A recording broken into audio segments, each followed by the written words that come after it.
Fala galera do eSports, está começando mais um programa sobre o mercado da bola. Meu nome é Brenda Mendes e eu tô aqui com um grandão bonitão, mais conhecido como Danilo Lavieri, e a gente vai comentar sobre as notícias aí mais quentes do mercado da bola. E aí, Danilo? Tudo bem? O grandão bonitão foi referência de uma telespectadora, se a gente pode dizer assim, assistindo a gente, fez um elogio, então manda aqui um beijo, um abraço para Damares, que é uma das nossas fãs dos nossos programas.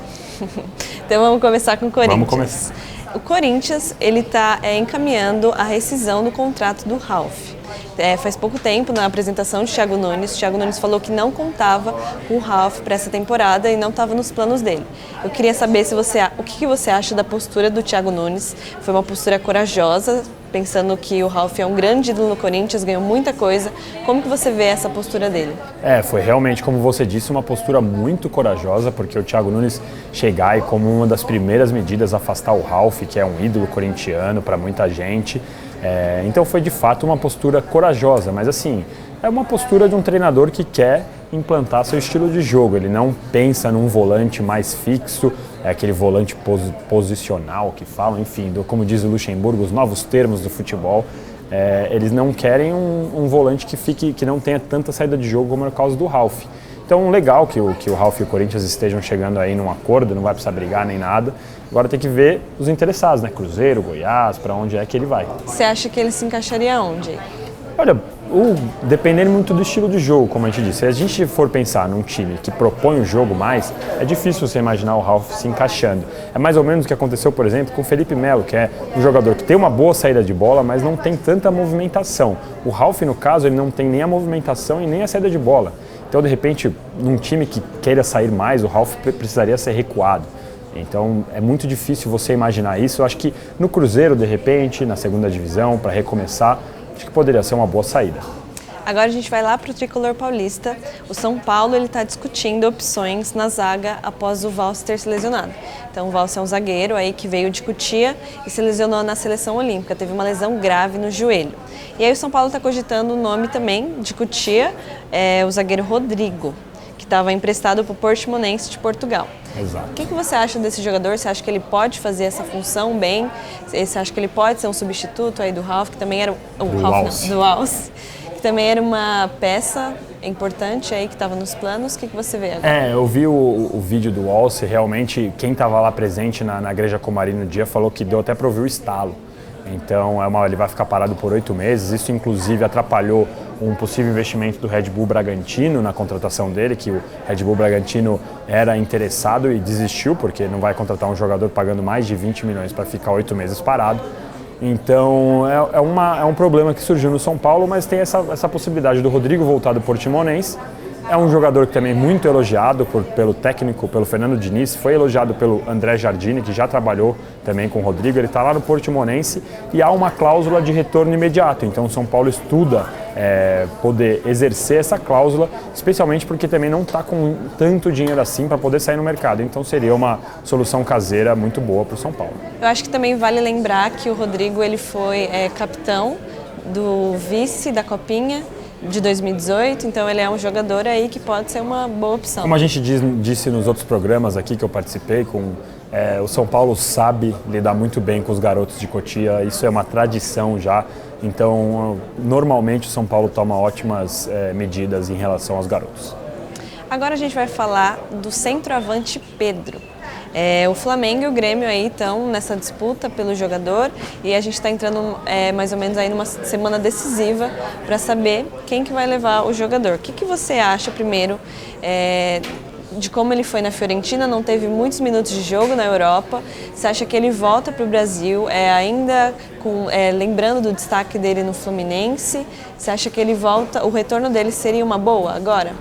Eu vejo assim que o Pedro ele merece de fato uma nova chance para mostrar o futebol, porque ele saiu do Fluminense muito bem e, como você disse, foi para a Itália e não conseguiu jogar tanto ainda.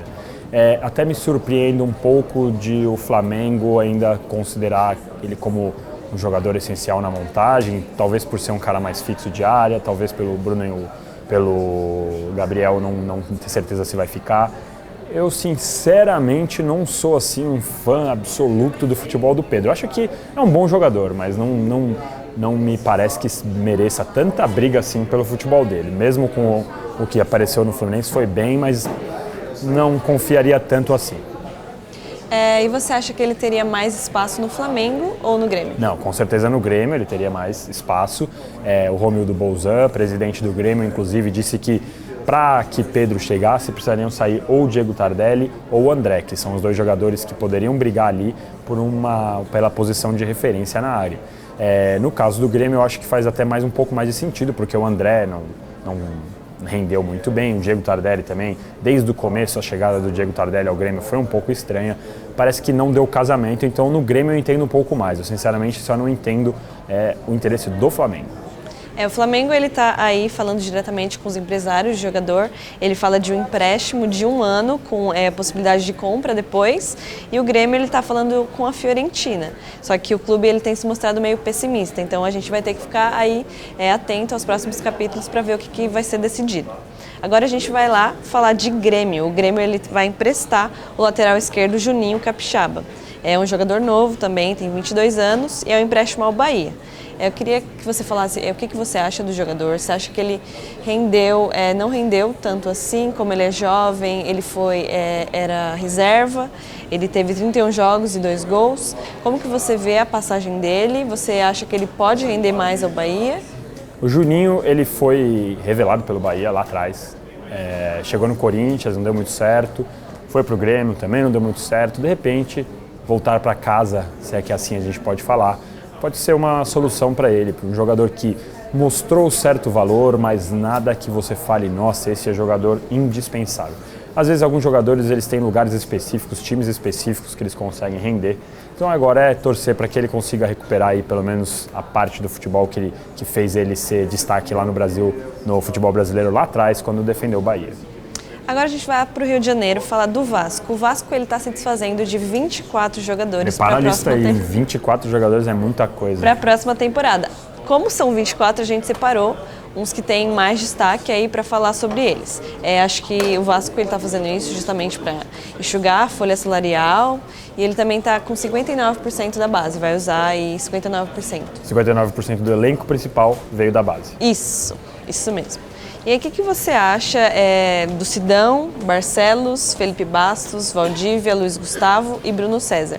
Você acha que algum deles poderia ainda ficar no Vasco e render mais no Vasco? Ou você acha que agora está na hora de eles realmente procurarem novos lugares, são jogadores, novos times? São jogadores que eles isoladamente ali, tem um ou outro que de fato daria para dispensar, mas alguns têm algumas qualidades, mas o Vasco chegou num momento da fase dele de reestruturação que de fato acho que essa limpa é necessária, essa mudança, essa reformulação é necessária, especialmente para baixar um pouco a folha salarial, diminuir. Então, se você aposta em garotos da base, você consegue trocar salários que antigamente seriam de 100, 200 mil reais por salários de 10, 20 mil reais. Então, acho que isso é uma atitude necessária. Claro que se a gente for pegar ali, Bruno César pode ser um bom cara na bola parada, ou Danilo Barcelos não é exatamente um cara de se jogar fora, mas você vai pensar no final.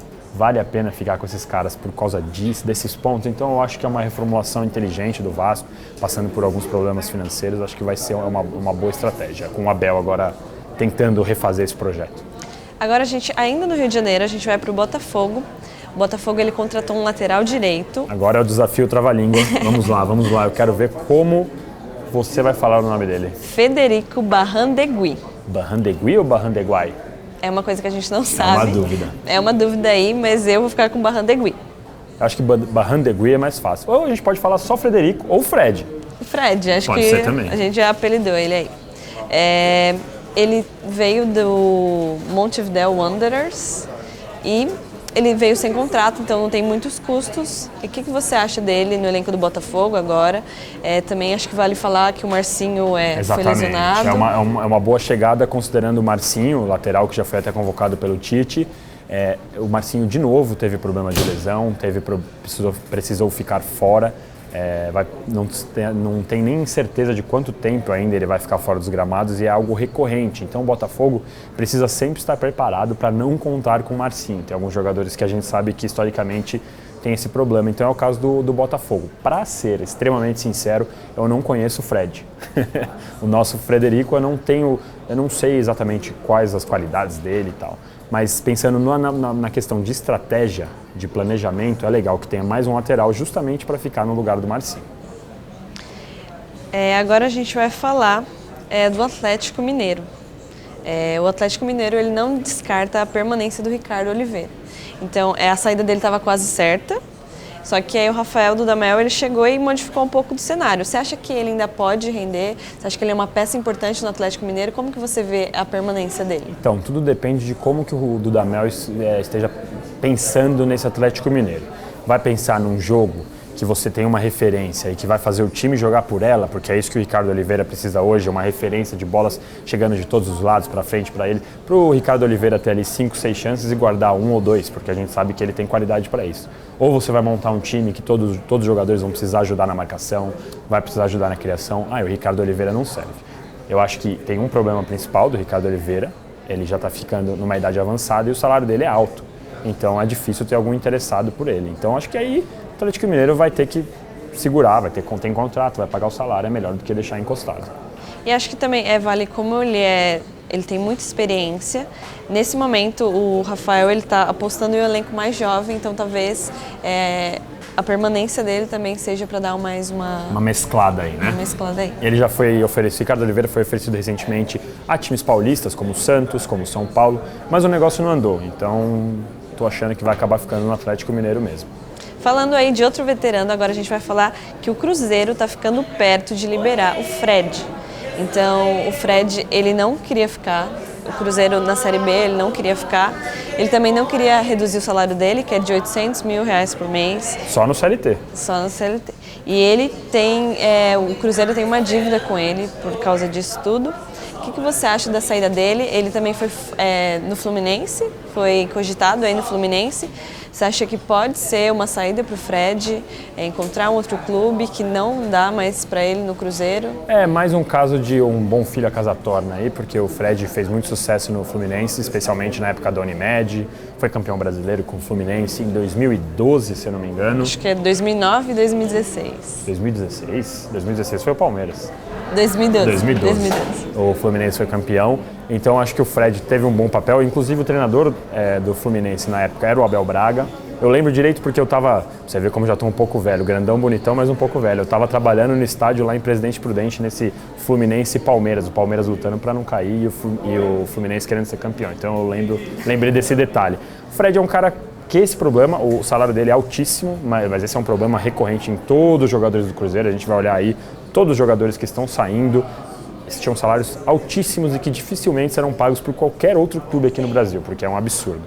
Então fica esse entrave. Onde será que o Fred pode jogar? Mais ou menos que nem o Ricardo Oliveira, idade avançada, não tem tanta movimentação, teria que ter um time que saiba jogar em torno de um camisa 9 mais fixo. Você acha que a torcida aí está feliz com o possível retorno? Porque ele é grande ídolo, né, no Fluminense. Você acha que é bem visto aos olhos do torcedor? Olha, na situação atual do Fluminense, vamos ser sinceros, chegar o Fred não dá para se jogar fora. Se fosse num time um pouco mais organizado, talvez o Fred não fosse tão comemorado assim. Porque eu vejo o Fred como uma opção e não como um cara que chega para ser titular absoluto. Então foi isso, a gente deu as notícias mais quentes aí do dia no mercado da bola. Eu sou a Brenda Mendes, agradeço aí, espero que vocês continuem acompanhando o nosso programa do Mercado da Bola, as nossas redes sociais, o nosso site www.uol.com.br/esporte. Eu estou aqui com o Danilo, agradeço muito a presença dele e espero que vocês continuem assistindo a gente. É isso aí, pessoal, lá a gente tem uma sessão especial do Mercado da Bola, fica sempre de olho, setinha verde chegando, setinha vermelha saindo. Fica no F5 porque vale a pena. Valeu, até a próxima. Valeu.